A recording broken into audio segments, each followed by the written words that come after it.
You know it's bad when we're having trouble getting up and down the county roads because of the mud.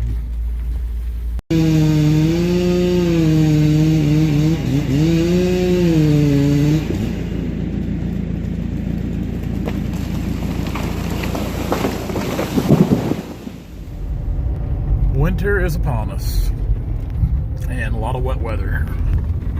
This here's what they call ADM. They make biodiesel here. Pretty neat place. That's a big pile of soybeans they bought there back in the fall when harvest was going on, which there's trucks usually coming in here, I think all hours of the day. Usually a line of them, either taking soybeans in or hauling something out. Got a rail spur. Pretty neat place. Always kind of like to drive by it just to see what's going on there. I'm always curious about things like that. Anyway, still a fair amount of snow on the ground over here, considering the warm day yesterday. Everything over at home melted, but the bad thing is, with it melting, the ground's getting it's terribly wet. It's terribly saturated. And to add insult to injury, Wednesday night into Thursday, they're calling for more bad weather here. Whether it be rain or snow, I'm not exactly 100% sure yet, but it's more moisture that we definitely do not need right now. So logging is going to get a little tougher here in the weeks to come if we continue getting this wet weather. This morning, we're on our way right now to get the skid steer. I'm going to park my truck out here on the gravel road over here where it's at. Then Dad's going to drive me back in. Now, I ran that machine out of DEF last week, so I've got DEF fluid on the back. I've got to fill the DEF tank back up to get it out of limp mode. Then we'll get it out to the trailer, head over to the job site. We're going to start packing wood out, trying to work on a fresh log deck for the week to come. Get a lot of questions about this thing and the DEF. It drinks it. I know I say that a lot in videos, but no joke. This thing drinks DEF. We'll warm up just a few minutes before we head out. Away we go.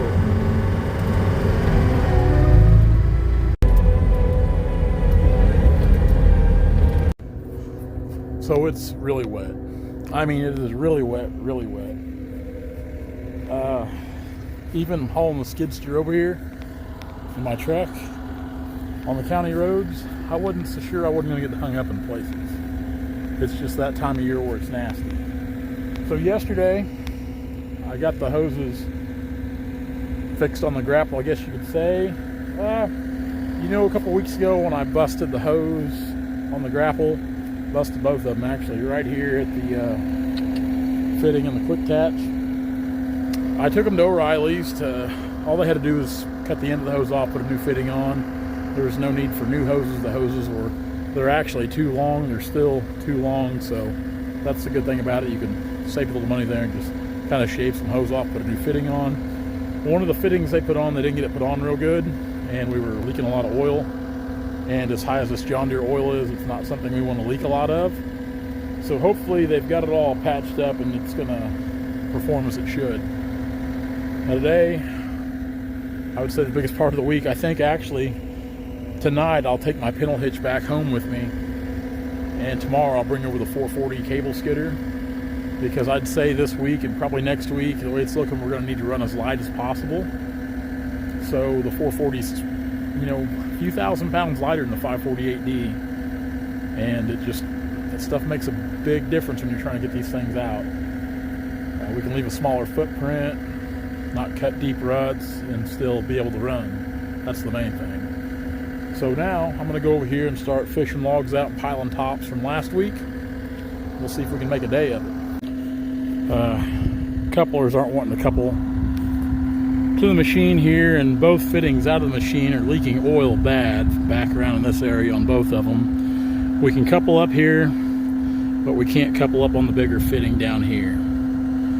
So the way they're leaking, this one's leaking out right back in here. This one's doing the same. Kind of see all that back in there. Looks like we're going to have to call John Deere and have them come out and take a look at this. See if they can get it fixed or get on it. It's kind of aggravating for a newer machine like this to already have problems and leaks like that.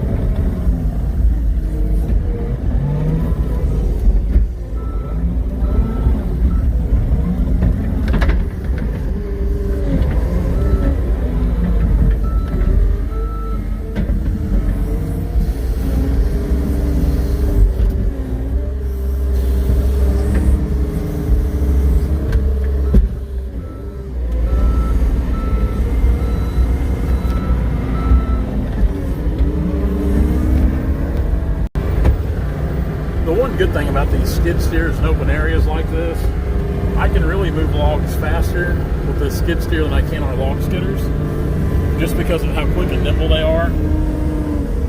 Now, don't get me wrong, when you're in the timber, deep in the woods, something like that, the skidder is definitely the way to go. But kind of in these open pastures where we log a lot, I can get in here and pick up one or two of these things, and pack them, and they're quick. They're real quick. And even so with the cleanup, they're just extremely nimble and get around extremely well. Good versatile tool.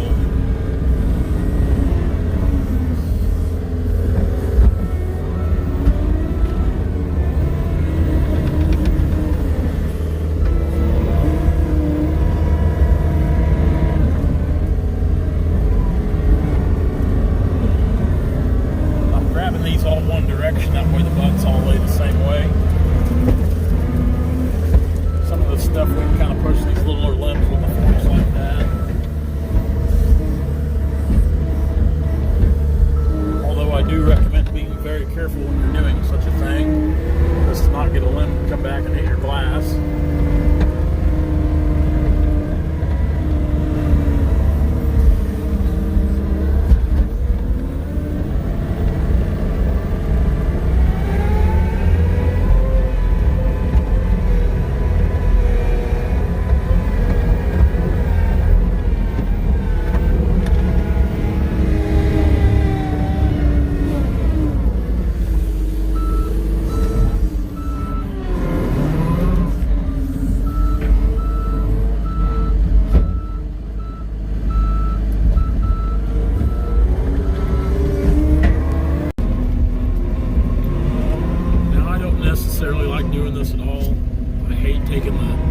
Skid steer in the timber, but luckily there's kind of an old road that goes down through here. Some rocks. We're doing some rock crawling. What we're gonna do is, this one I cut the other day, it kind of fell in this little ravine here, but I think we can cut it off right there and drop it. Then we can kind of pull it out in one piece once we trim that other limb off there.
That way you don't do any more damage to the grass than possible. Because when you do zero turns, tight turns, these tracks will spin against each other, and that's when you rip the ground up.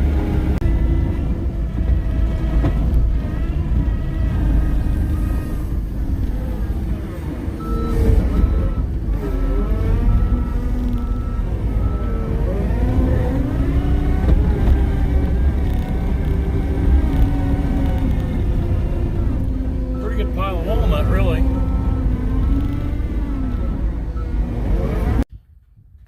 So today's just been one of those days where a little bit of everything's going on. We've got the 440, we're getting ready to unload it. Then I'm going to go back down the road and I'm going to try to do some cleanup with the skid steer. That way I can have it ready to come over here tomorrow, because with the way the weather's looking for this week, it's not going to be a very good work week. We're going to have just a few days to try to get a lot done. So we're just trying to do what we can. And we haven't run the 440 here in, gosh, at least a month. So it's nice that get it back on the job and working, although I'd rather be pulling levers and running a grapple skidder. We're just, like I said, I'm thankful to always be working. It's nice to always have an option, and no matter what the weather throws at us, we can always usually get wood out. So we'll get this thing kicked off. I'm just going to park it over here in the lot. But first, we quench some thirst. Now, I don't recommend doing this, and the only reason I'm doing it is just to try to get this done and so we can get out of here and on to the next piece. Not having the grapple is, I mean, it really set us back today as far as where we needed to be with this week and getting things done where we needed to get done today. If I'd had the grapple, I could have had all this already done by now. I could have done a much better job of doing it.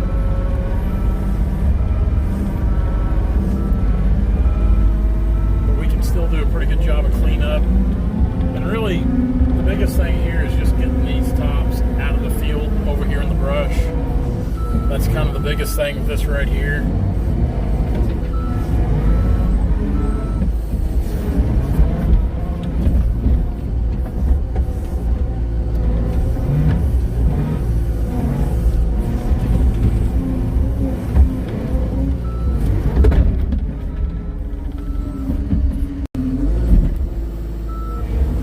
It's not our usual nice, neat, tidied up brush pile, but it is out of the pasture over here in the brush.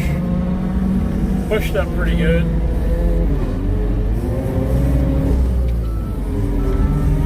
Main thing is it's cleaned up and out of the pasture.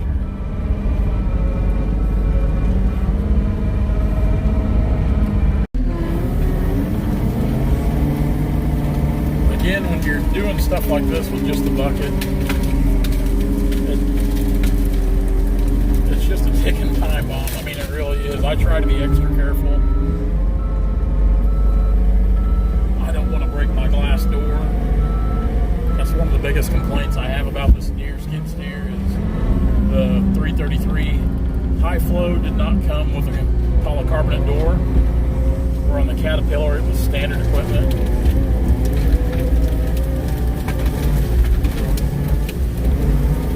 But as fine as we get up these treetops, that really helps a lot.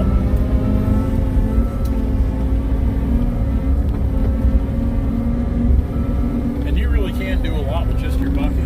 It just takes a little longer. You got to run a little slower, at least I do, or I'd have all the lights and the glass and everything tore out of this thing. Dirty window, I know. So we got everything cleaned up here pretty good.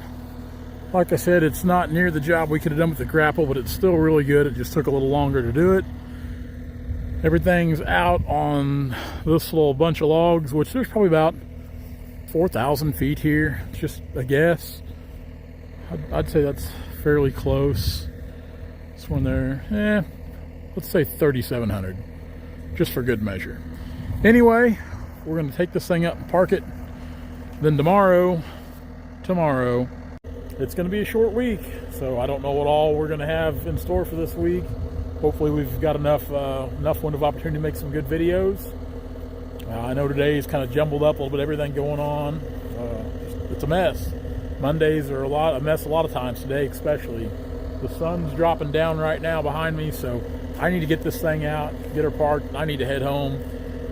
Get back over here tomorrow, because tomorrow Dad and I have got a big day. Luckily we've already got some trees down on the next bunch of timber. We got that 440 unloaded. That's from Saturday's video where we were cutting Saturday and a lot of later part of the video. So hopefully tomorrow we can roll pretty good through there and have a good full day in, and hopefully the weather will hold off enough Wednesday where we can have a good full day Wednesday, get some production out. and have a decent set of logs to roll this week. Guys, thank you so much. It means the world. It really does. Because of you guys are the reason I even make these videos. So as long as you keep watching them, I'll keep making them. I can't promise the quality of the videos or how good they'll be day to day, but we'll do our best to get some out. Guys, thank you so much. We'll see you tomorrow. Hey guys, if you like what you see, be sure to like, comment, and subscribe to our channel for all of our latest videos.